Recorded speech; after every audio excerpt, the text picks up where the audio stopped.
So as you said, we've been building, everybody as a group have been building neural network models for a long time. Sometimes they're more biologically realistic. Sometimes they're not quite so biologically realistic. But the point of that book that you mentioned was basically to try to bring together many of the different approaches and perspectives people have taken on how brains function, what the best way to describe them is, and so on, going all the way back to early connectionists and symbolic approaches and dynamics approaches and probabilistic approaches, and see if we could distill from all of that some sort of consistent, coherent way of building brain models, which could contact biology. And critically, this is by far the most important part to me, have a function. This is really the point of brains, of course, as I think it sounds like you are emphasizing in this particular school, but doesn't always get emphasized, that we have them in order to control behavior. And I think many models suffer from exactly ignoring that observation. That is, people begin to see brains and biological systems as ways to generate data, and they try to reproduce the data that you record in the brain and sort of lose a connection to bodies and, behavior in the world and so on and so forth. And of course, I think, as no doubt many others do who are listening to this talk, that what we need to do is understand brains as controllers, right? That's their purpose. That's why they've been preserved by evolution, why they're, fairly energetically expensive compared to how big they are and so on. It's because they play this critical role of information processing and behavioral control. So that's the point of my talk today, is to give you an update on some work that we've been doing. You can think of it as chapter 7 of the book, but 2.0.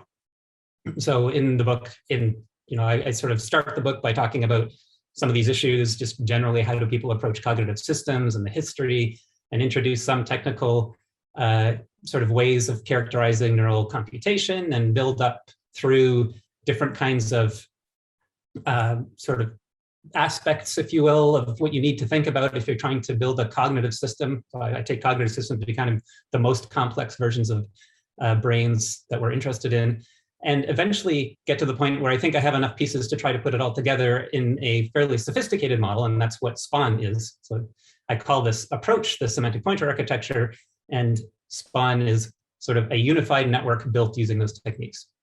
I simulate this, and I have throughout the book a bunch of tutorials in a neural simulator called Mango, which I think is something that I'd like lots of people to try out if they haven't. All of the tutorials I describe in the book have been upgraded online to the latest version of Mango, so you can look at those if you're sort of interested. But really what I want to focus on is this one particular model. So I'm going to talk mostly about one model, despite having sort of outlined an approach and an architecture, what you will. But really looking at what happens when we sort of try to push this and make it big and reasonably sophisticated and get interesting behaviors, right? Connect our neural networks up to simple bodies, but ones which can still do interesting things. So Spaun 2.0 is similar to the original Spaun, except it's much bigger. So it's about 6.6 million neurons. It has on the order of 20 billion effective connections. So it's on the scale of very large natural language processing models. Not the biggest ones, because they're in the trillion parameters now, but it's still a very big model. It does a lot of different things. So unlike a lot of AI, it tries to do some vision and some motor control and some cognition, some language-like processing, a little bit of many things in order to show how we can actually integrate all of these different behaviors, which is something that we often don't approach in standard artificial intelligence, but clearly is critical for biological cognition. And the sort of pinnacle in some ways is cognitive flexibility. And so it's something that I'll get to at the very end of the talk and sort of show how if we bring all of these pieces together, we can, this is a very simple version of sort of mental gymnastics or cognitive flexibility, but I think it hopefully captures something essential that is scalable. So quick introduction to Spaun. So here's Spaun. I projected some of the activity, sort of filtered as if it was generating an MRI. The entire model is a bunch of spiking neurons.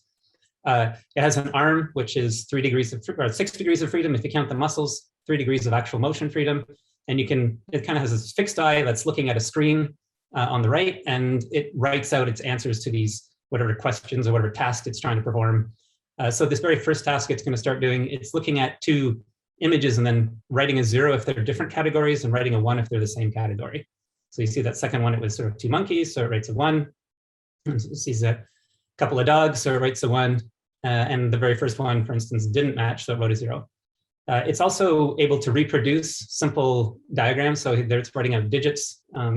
And so now it's doing a recognition task, but also writing what it can see. So I can't make it draw because it's a little too sophisticated to draw, the dogs and things for it at this point. But for simple inputs, it can draw. The nice thing about the model is we can look inside of it. Of course, there's nothing mysterious in some senses about what's going on. So here, we can look in the mind and see, oh, there's a bunch of spiking neurons, and we can try to decode those spikes and see what's there.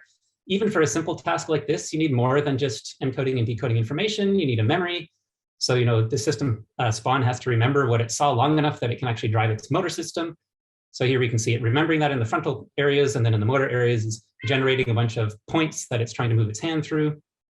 And then there's, other parts of the model which are turning that sort of desired trajectory into all the muscle activations that actually need to happen in order to move the arm. Right, so here, this is a simple example. There's nothing sort of in some ways sophisticated about the individual parts, but the fact that they're all working together is nice to see.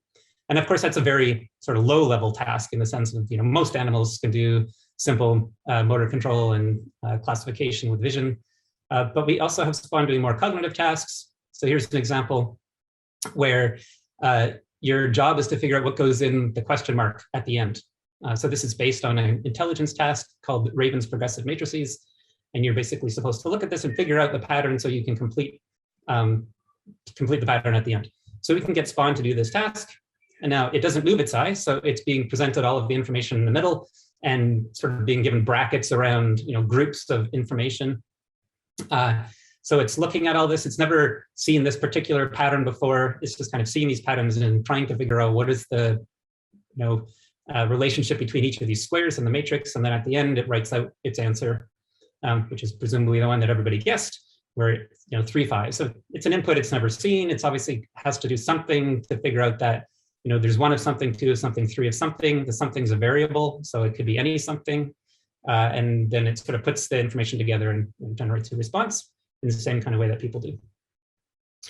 And critically, there's no changes to Spaun between these tasks. So it can do that first task and then the second task, and it can do a whole bunch of other tasks. And in fact, some of these tasks, you'll see the very last one is called instruction following, which in some ways could be many different tasks, depending exactly how you break things up. So I don't think there's a lot relying on us breaking things into tasks here, but we're sort of trying to be conservative, but still give some way of quantifying differences between, for instance, this version of Spaun and other versions, or other models which are kind of focused on one particular thing like recognition or just motor control or what have you.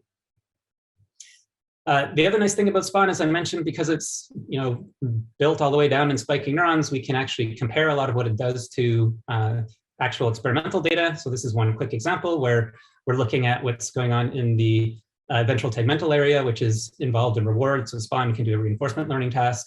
And you see in the middle, the activity gathered from that area from a rodent, and in the bottom, the activity gathered from Spaun doing a similar kind of task. And the very top, we're comparing the experimental and simulated versions of these sort of filtered versions of those spike trains.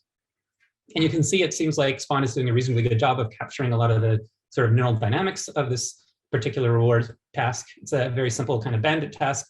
And maybe there are some differences there. We'd kind of have to look into that in a little bit more detail, but I think it's nice to be able to generate this kind of data directly out of the model that you're running and being able to run it on similar tasks to the ones that you're testing animals on. And of course, we can do the same thing at the behavioral level. So this is where we're now looking at a list memorization task. So, I give you a list of digits and you have to repeat them back. And you can see similar features in both the data, human data, and Spaun's behavior, the model. So you see these different effects where people and the model are good at remembering digits that are at the beginning and the ends of lists. So these primacy and recency effects. You see the sort of accuracy decreasing with the number of digits and so on, right? So we can go through all kinds of comparisons, and there's lots of papers on Spaun. There's an entire PhD thesis on Spaun 2.0 that does all kinds of these comparisons. So I'm not going to go through all of those today. I'm just going to kind of pick a couple of highlights and really mostly tell you about what's new in the latest version of Spaun. So when we look at the Spaun model, so this anatomical diagram actually applies to both versions of the model. you can see that every element inside the Spaun model, all of the neurons are essentially assigned to some anatomical area. And the behaviors that they are responsible for correlate with the kinds of behaviors those particular anatomical areas are responsible for.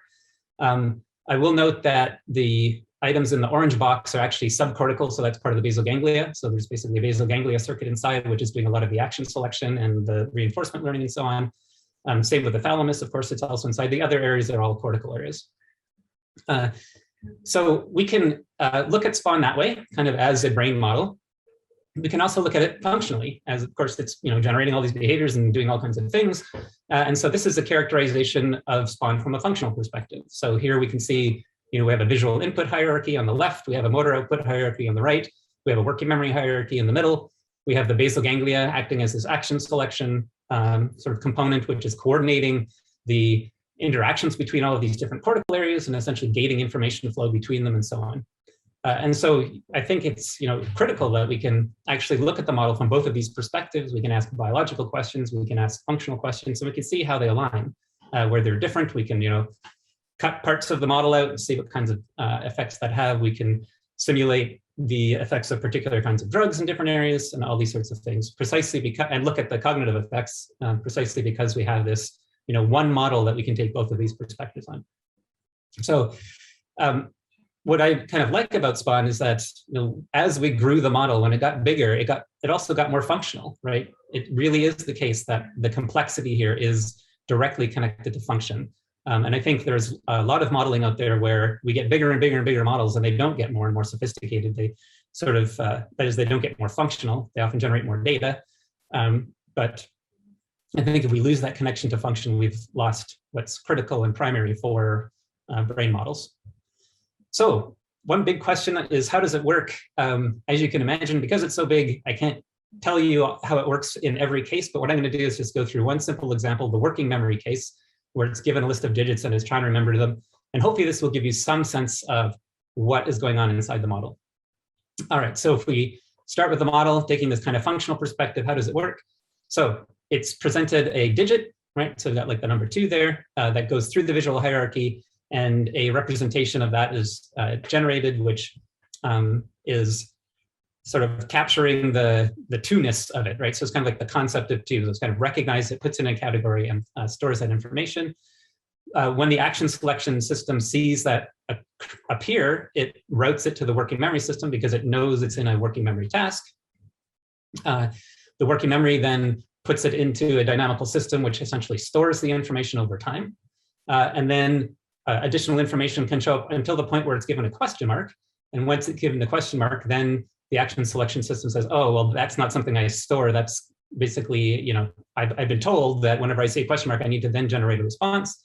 So the action selection system will change the routing of information through the network. So it now takes the information out of the working memory and sends it to the motor systems, then goes to the motor output side. And the number 2, which might be hidden on your screen, it's hidden on mine, is sort of generated.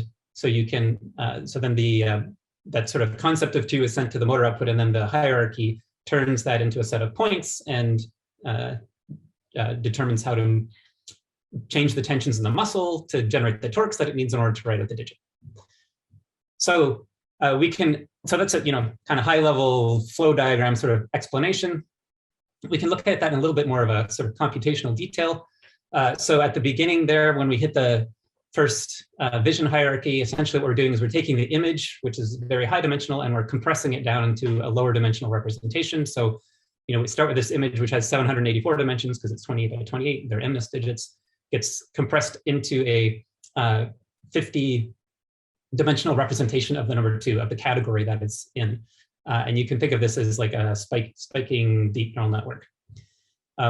That 2, that sort of category representation of 2, which has a bunch of visual features and so on, is then projected into a sort of higher dimensional representation in a category or concept space.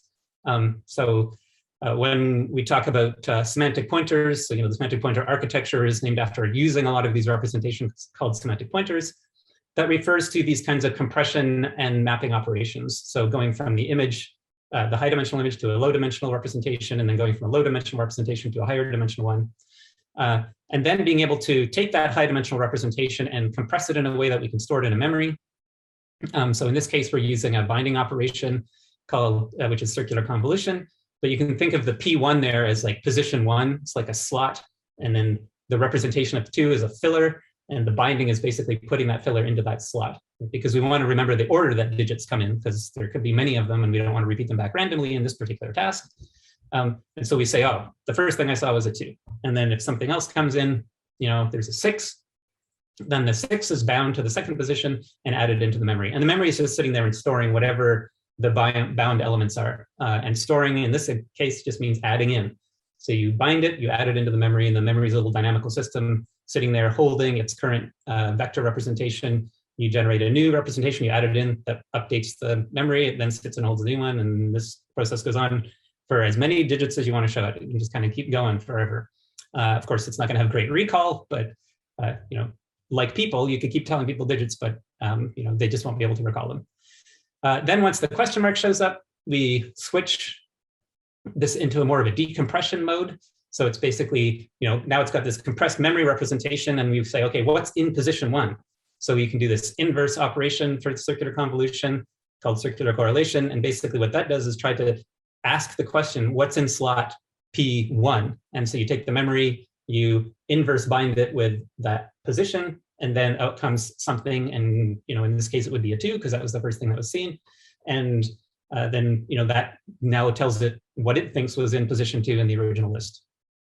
And then finally, that 2 can get sent to the motor system, where you're doing basically a decompression from this high dimensional 512 dimensional space to a 2-dimensional space over time. So you're mapping it onto a particular trajectory, and then that trajectory gets mapped onto the muscles, and out comes the answer of the model to the problem. Okay, so this is a fairly high-level description that I've just given you. I'm talking about vectors and trajectories over time and all this kind of thing. And of course, we need a means of building spiking neural networks of various biological degrees of sophistication in order to do all of these kinds of computations I've described. What we use is something called the neural engineering framework. We also use deep neural network techniques and all kinds of other techniques, but this particular technique really allows us to scale up the size of our models very quickly, because it requires far less training while still being able to compute interesting functions than if you take, for instance, a pure sort of deep neural network type of approach. So I'm not going to go through this. This is the one-slide summary of a book, the previous book I wrote. There's lots of papers and things you can find on this. But you can just think of it as a method of mapping from a vector space, which is X in this slide at the top there, into a bunch of spiking neurons. And then you can perform arbitrary functions in that neural space, which is just like performing, or sort of an approximation at least of performing a same function on the original vector space. So because we can move smoothly between the vector space and the spiking neural space for arbitrary functions, it gives us a lot of power in being able to give that high-level description I just described to you, and then building spiking neural network models that actually are similar to that particular set of computations that you defined. So, here's an example of that particular one running. So, now we're giving a list of digits, and you can see it's beginning to forget the stuff in the middle there. And so as it writes the digits out at the end, when it gets to the 8, it actually doesn't know what's there. So it draws a horizontal line saying it's not sure, so I don't know, basically would be the answer, and then it finishes off the list. And again, we can see this sort of primacy and recency effects. And of course, we've done this over not just this one example, but many examples. And that's where we got the data where we can compare it to humans and show that it's actually quite similar. So this semantic pointer architecture, as I mentioned, it's basically using that neural engineering framework technique in order to build cognitive models. In the book, I focused on 4 different components of that architecture. So this includes semantics, how do I encode information about the world efficiently? Syntax, how can I build structured representations and reason over those? Of course, this is critical for cognitive behaviors. Control, how do I route information? How do I move my arm? How do I basically solve all the interesting control problems that are critical for brain function? And then, of course, things like learning and memory. So learning, of course, for flexibility that we want, both in cognitive and sort of non-cognitive domains, and memory, because that's a critical part, both long and short term, for supporting sort of improving behavior and just most of the behaviors that we do, in fact. I also mentioned that there is a library in Nengo called Nengo SPA, which makes it easy to give these higher level descriptions of these cognitive models and then turn them kind of automatically into a spiking neural network. Of course, it is all with spiking neurons, and we use many different degrees of sophistication of spiking neurons in the models that we build. Generally, as your neuron gets much more complicated, so you have tens of equations per cell, then the size of your model gets smaller. In something like Spaun, we really are trying to scale up. So we try to keep the individual neurons fairly simple, but still spiking. So we tend to use spiking, leaky, integrate, and fire neurons in the models that I'll be showing today. Right, so bringing all this together is, I think, an approach to a term I've already used, which I like, called biological cognition, which is just, I want to give a story about cognitive function and the sort of most sophisticated behaviors we see, but I want to keep it connected to biology and the kinds of computations neurons can actually do. And so bringing those things together, I think, gives rise to this sort of biological cognition type of approach. Now, to give a sense of what semantic pointers are, just a quick intuition, I've got this slide, which is, I've sort of introduced the idea in that how does Spaun work, where I started talking at the high level and I talked about compression and decompression. And then I said, oh, we also have this way of building spiking neural networks that will do whatever we want, basically at that higher level of description. And semantic pointers are basically a way of talking more about functionality at that higher level of description. So, but they need to have this connection to biology, is kind of the point. So you could think of this as like a state space representation of what the neural activity is trying to encode, right? So in the case of a vision system, which is very familiar to many people, you start with high resolution images, and then you go through these various stages in the visual hierarchy, and you can actually show that you have fewer neurons as you go up higher levels. And so, some information must be lost. There must be some kind of compression going on. And so you can think of sort of semantic pointers as being, the highest level of a visual hierarchy. So something which is a very compressed representation where we can then essentially begin to treat that high level representation, right? We can talk about it in terms of vectors and vector spaces, but we can also sort of, from a sort of functional perspective, take it and put it in another part of the system, right? So if I see these cows, right? If I had to take that entire image, which would be very high dimensional, and store it, so that's a lot of storage space.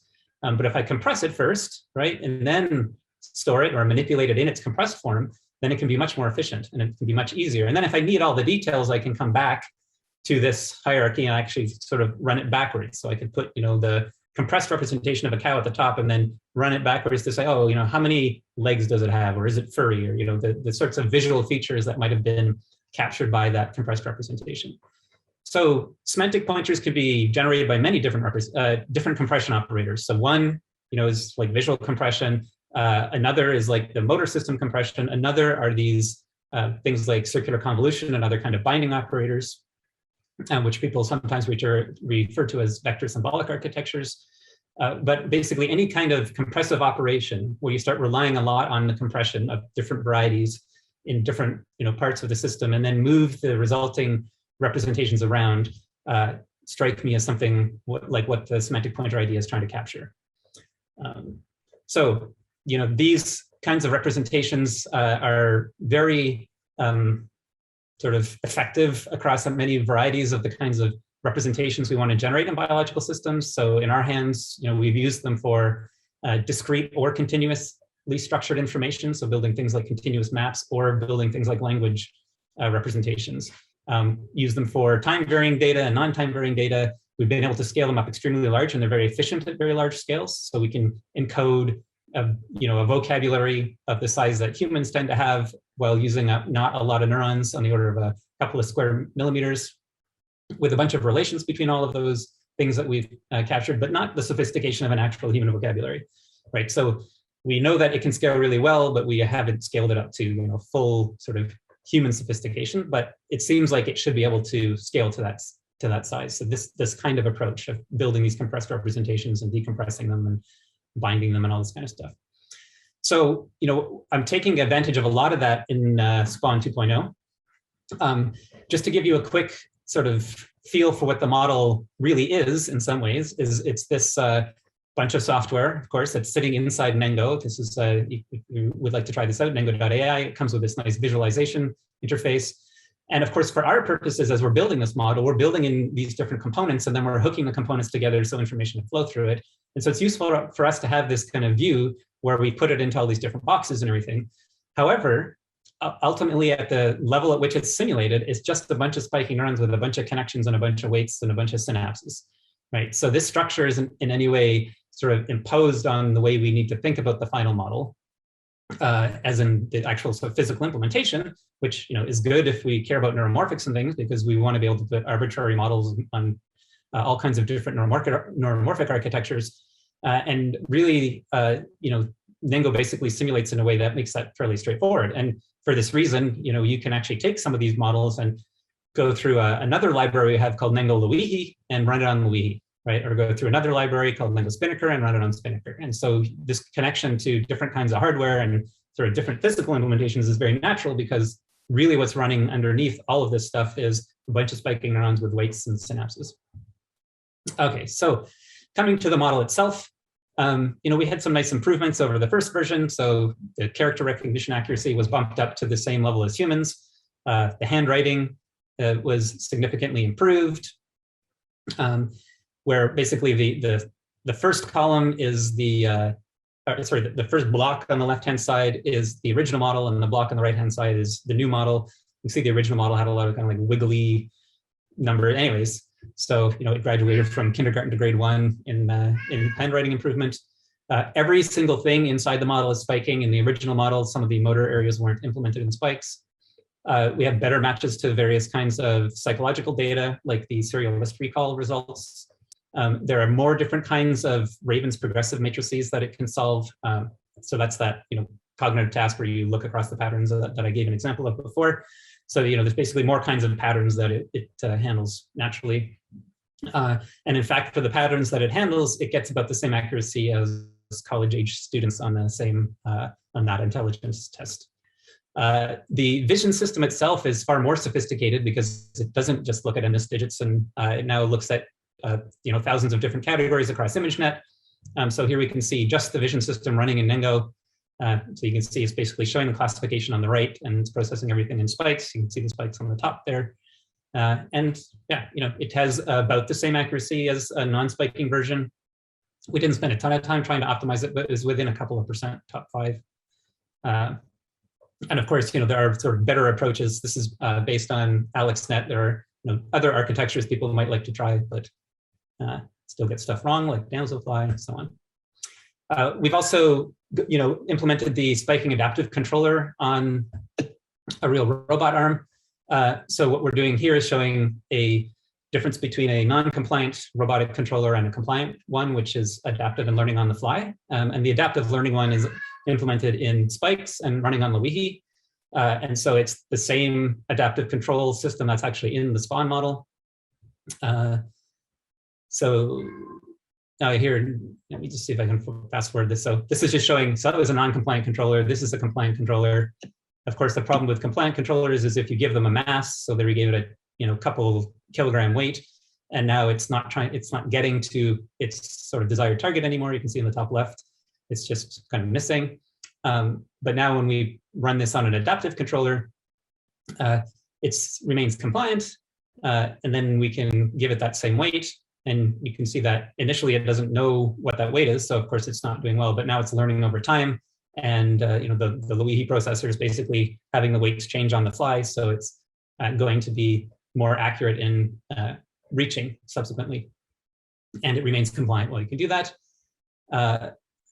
Later in this video, now we're going to show it. We're basically, this is boring, we're giving it a hammer now, and it's moving the hammer. So this is like using a tool that it hadn't used before, and it's trying to reach that little Santa Claus there with the vision system, which is sitting in the front. So now it's kind of a vision and motor control system. And over these initial motions, it's learning how to control itself with this new mass across its entire space. And so you'll see that initially it starts off not too bad, but you can see it's kind of moving up a little bit because it's getting closer, and then I'll move and it will move to the new position, and continue to improve its performance. And basically, if you train it for on the order of 10-ish minutes, it becomes indistinguishable, in fact, better than what you would get if you had a standard PID controller. In any case, so, this is just, and this is exactly the same control system that's inside Spaun. So Spaun can do all those same kinds of adaptive control things. So here we're looking at the adaptive controller running in Spaun, where we've put its simulated arm into a force field. So because this is an experiment that you actually do with people and monkeys sometimes, so we can compare it to some of that data. What you can see is after many tasks, it's basically being shown lists of digits, and then it has to write the list of digits out. And it starts off, pretty crappy because it doesn't know what this force field that it's been put into is like. It's this nonlinear weird thing. But then by the end, it is learning to write reasonably well, so, comparably to its sort of standard handwriting when there is no force field. And you can also see that it's adapted digits. So it actually made a mistake here, but it's adapted digits that it's not practicing as well. So it's kind of doing like zero-shot learning. It's learning in general how to control its arm, not just learning it for these specific digits. And if you didn't put adaptation on, it would look like this. It can also, sort of moving to more interesting new aspects of Spaun, is this simple instruction following.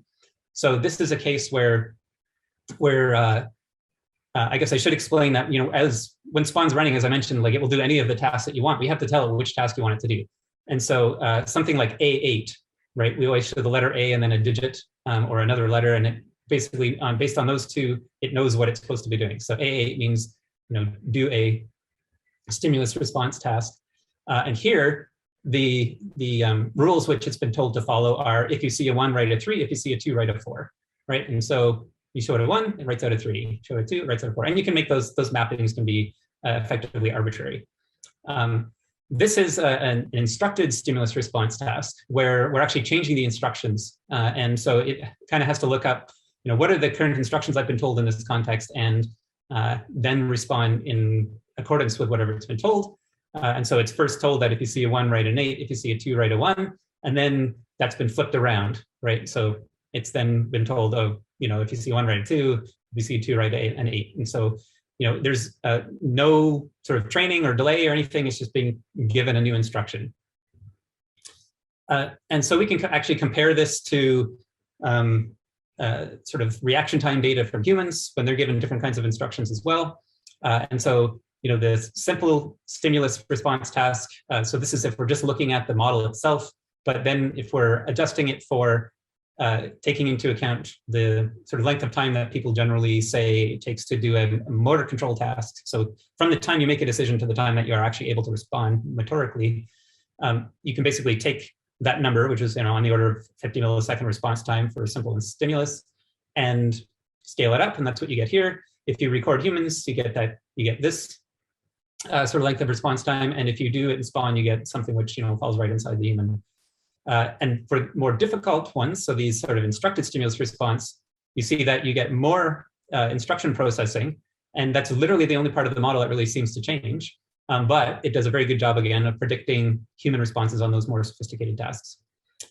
So, we can basically show that it seems like the way that Spaun changes its behavior and the sort of sources of additional time are consistent with the kinds of additional time that you see in humans doing the same sorts of tasks. We can then combine these things. So we can have it do an instruction following task while it's learning, right? So we want to show that there's no interference between these different things, just as there aren't in humans. What we're showing here is basically the same that I've shown you before. Here it's being told instructions like, if you see a police vehicle, write a 7. If you see a hockey player, write a 3. If you see a whale, write a 9, right? And so it's doing this for a little while. There's a couple mistakes here and there. And then at this dotted line, it's now being given a different set of instructions. If you see an organ, write a 1. If you see a whale, write an 8. And if you see an army vehicle, write a 2. I'm not even sure exactly what they are, but it's something along those lines. And then it switches and it does those. And you can see by the end, it's basically continuously improved its ability to work in this weird force field that it's trying to do its motor control in. And it's able to follow these instructions perfectly well. And then we can, switch it to do a different task and show that, yes, the motor control that it learned applies across other tasks. And for different digits than the ones it was sort of trained on and all that kind of thing. Right? So, and these are the kinds of robustness results you'd expect from humans doing these same sorts of tasks. Okay, so to turn to what I think in some ways is the most interesting part, right? So I showed you simple instruction following. We can also sort of ramp this up a little bit to do something more like mental gymnastics, as I like to call it. And so a quick example of that is, so do the following. Hopefully you're still listening along. Take the letter V and a capital B, rotate the capital B 90 degrees counterclockwise, so to the left, put the B on top of the V, and then erase the back of the B. What image do you have? And so, I basically gave you a bunch of instructions that you were following. You have mental representations, you're manipulating them, you're putting them together in some way, and then you're answering a question about them at the end. And the two answers you tend to get are it's a heart or it's a double ice cream cone, right? Something like that. So I think that is what I mean by mental gymnastics, where you're basically doing a bunch of internal processing and manipulating your internal representations to eventually generate some response. Okay, so we can do the same kind of thing with Spaun. If you see some particular input, do some other output. If you see another input, do a different output, and so on. And then you can string a bunch of these kinds of things together. And we're using the letter M to mean follow the instructions that you've been given. And we're using the letter P sub N, so like P1 would mean to do this instruction. Or the second one. If you said P2, then it would do like the second instruction that's been told. Or we can just say do the next instruction. So we can just kind of iterate through the list of instructions that it's been given. Okay, so starting with a simple example, QA means question answering. So basically it's being told, okay, do a question answering task. Then it's being shown a bunch of digits, 2, 7, 6, 3. It's being asked what's in position 3, and it's writing out 6. Right, now it's being told, okay, what kind is, or what, sorry, it goes so fast I can't talk quick enough. It's saying what kind of thing is in position 2? And then it's saying what position is the 2 in? Or what's in position 2, sorry. So, it's basically being given a list, asked about the list, and then sort of ask where the position is, ask where something is, so where's the 2, and then being asked what's in position 2, right? So the correct answers were 6. Where the 2 is in position 1, and what's in position 2 is a 7, right? So those are the things that it wrote out. So it's given one list, and then you can ask it a bunch of questions about this, right? So it's sort of simple mental gymnastics, if you will, but it's mental manipulation that's not sort of confusing itself about what the representation is, what the questions are, and you can ask all kinds of different questions about it. Okay, so that was kind of sticking with one sort of type of task, was just doing question answering. What we're doing now is we're going to combine types of tasks across lists. So here it's being given a list that it's supposed to remember. And then it's going to be asked to increase the value of all those lists, of all the numbers in the list by 3. So now it's counting up by 3. And then it's going to be asked a question about the new list, right? So first it's writing out the set of digits. We didn't have to do that. It's just kind of show what the output is. And then being said, what's in position 2? And it writes out a 5. So this is a little bit more interesting because now it was given an initial list, and then it did an internal manipulation, which is, count up by 3. And then it's being asked a question on the resulting list. So now it's actually, manipulated the original representation in some somewhat interesting way, and then being asked a question about the new result of what in its head. So, that's a little bit more interesting. And then last is a kind of more sophisticated version of that same kind of thing, where we're now going to be getting it to do something kind of like the Ravens matrices, where it's trying to find patterns in the lists that you're given it, and then it's going to be asked questions about the patterns and manipulations. It's going to perform some manipulation on the pattern it was asked to find. So it's kind of like stringing together more steps in its mental representation. So right. So first, it's being shown a pattern. So it's shown a 1, then a 3, a 2, then a 4, and then it's being given a pattern of 4, 7, and 2, and being asked what's in position 2. And then it's being told, okay, the position that you just checked out, which was the second position. So I have to stop it again because this goes too fast. Here's my pause. Here we go. Right. So it was shown a set of inputs and outputs, a 1 and a 3 and a 2 and a 4. And then it was being given a list, which is here's a 4, 7, and a 2, and being asked what's in position 2. So it wrote out a 7. Now it's being asked to apply the pattern that it found, right, to which was a 2, right? So it found a pattern which it just kind of memorized, and then it's saying apply that pattern to the list that you were given. So it's going to be adding 2 to each of those 3 digits. Right. So now it's adding 2 to each of these digits. So it's getting a 6, a 9, and a 4. And then it's being asked to apply the pattern to the position answer that it got. And so it gets a 4. So it added 2 and 2 and got 4. Okay, so what this is showing is basically, I'll play it once more so you can see while I'm talking. So this is now showing that, it can sort of intermix all of the different sorts of skills that it has. So it can apply patterns. It can then take the result from one task and make it interact with another task. It can update lists, and then you can ask questions about the list that it updated. And it then can take the results of 2 previous things and combine them to answer another question, right? So it's beginning to do more sophisticated on-the-fly kinds of instructions. And these are all, you can basically, change all these instructions and everything on the fly, right? So there's nothing that you're sort of retraining. You don't need a bunch of data. This is the kind of flexibility that we tend to associate with cognitive systems. All right, so I'm just going to wrap things up here and leave some time for questions. So there's tons of other SPA models. I'm showing you Spaun because it's kind of the biggest and it's got the most connections and does the most things. But we've gone into a lot more depth in a lot of these. So we built a model which does the full Ravens progressive matrices. That's all it does, right? And we could, of course, put that in Spaun. We just haven't yet. But it's able to explain all kinds of aging effects, and it gets pretty good sort of levels of performance comparable to humans, and so on, right? So there's a whole bunch of different things that we could go through. But I think the idea is just to show that this approach, this architecture, supports many different kinds of models, all of which are biological cognitive models. So they have a clear function, able to explain some cognitive phenomena, all implemented in spikes. And really, we can put them all together, right? And that's one of the nice things about having a big model like Spaun is you can keep adding things in as long as your computers are big enough to run the models, which is, of course, another reason to get excited by neuromorphic hardware and hope that you can actually put the largest models on that hardware and have them run in real time, for instance, right? Well, that would be super awesome. But in any case, of course, we're not done, right? So there's lots more that needs to be done. I think we're just at the very beginning of this kind of approach, and there's a huge amount of work to do. But I do think that, we should take this kind of functional perspective. So it's one where we are understanding, we're kind of doing synthetic neuroscience, we're building systems that actually reproduce not only the data and spike patterns and dynamics and things that we see and cellular properties, but also the high-level behavioral and functional ones.